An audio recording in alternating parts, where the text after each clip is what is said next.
Well, hello everybody. I'm Weni Arsila Mulia from State Polytechnic of Sriwijaya, majoring in English Department. Today I would like to share to you the next material in research methodology with the title Data Analysis. So first of all, we have to know the definition of data analysis.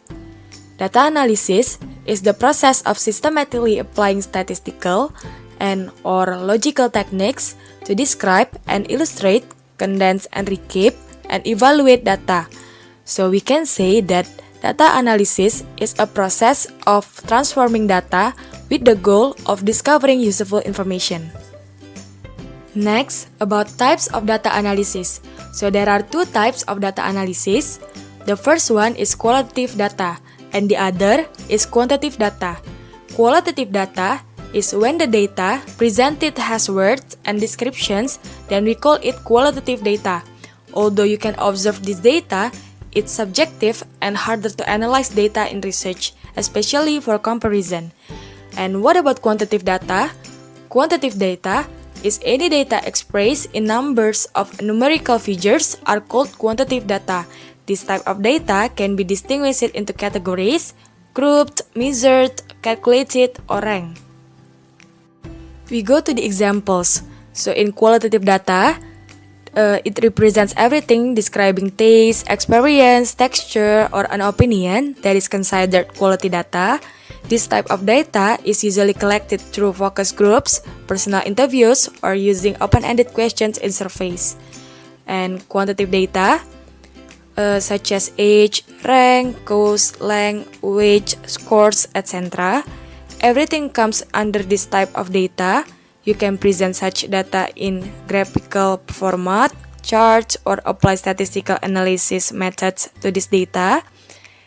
The outcomes measurement systems or OMS questionnaires in surveys are a significant source of collecting numeric data.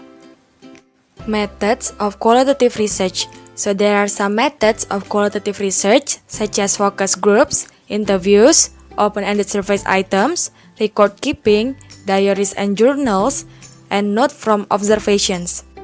And methods that we can use in quantitative research such as probability sampling, interviews, questionnaire, observation, and document review. Then, the advantages of qualitative research. First, it helps in-depth analysis. Qualitative data collected provide the researchers with a detailed analysis of subject matters. While collecting qualitative data, the researchers tend to probe the participants and can gather sample information by asking the right kind of questions. From a set of questions and answers, the data that is collected is used to conclude. And the second, understand what customers think. Qualitative data helps the market researchers to understand the mindset of their customers. The use of qualitative data gives businesses an insight into why a customer purchased a product.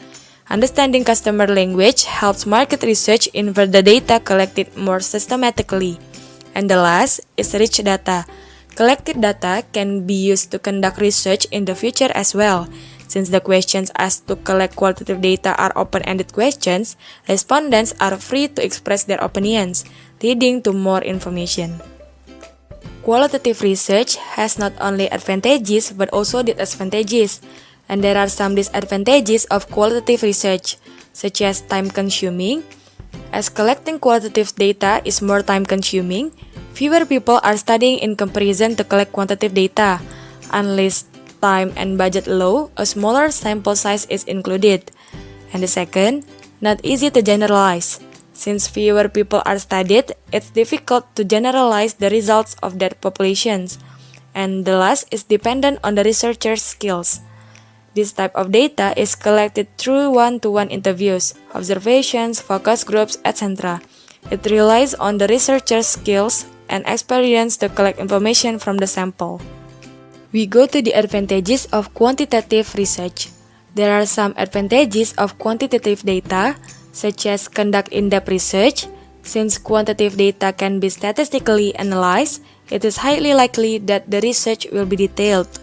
And the second, minimum bias. There are instances in research where personal bias is involved which leads to incorrect results due to the numerical nature or of quantitative data, the personal bias is reduced to a great extent.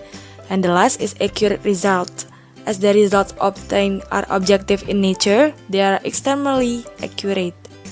Quantitative research has also disadvantages, such as restricted information. Because quantitative data is not descriptive, it becomes difficult for researchers to make decisions based solely on the collected information, and depends on question types. Bias in results is dependent on the question types included to collect quantitative data. The researcher's knowledge of questions and the objective of research are exceedingly important while collecting quantitative data. So, based on the material, we can conclude some differences between quantitative and qualitative data. In quantitative data, it is associated with numbers, implemented when data is numerical, and collected data can be statistically analyzed. For examples, age, wage, time, price, temperature, etc. Then, in qualitative data, it is associated with details. It is implemented when data can be segregated into well-defined groups, and collected data can just be observed and not evaluated. For example, scenes, appearance, beauty, colors, flavors, etc. Okay, I think that's all the material of the day. Thanks for watching, and see you on the next video.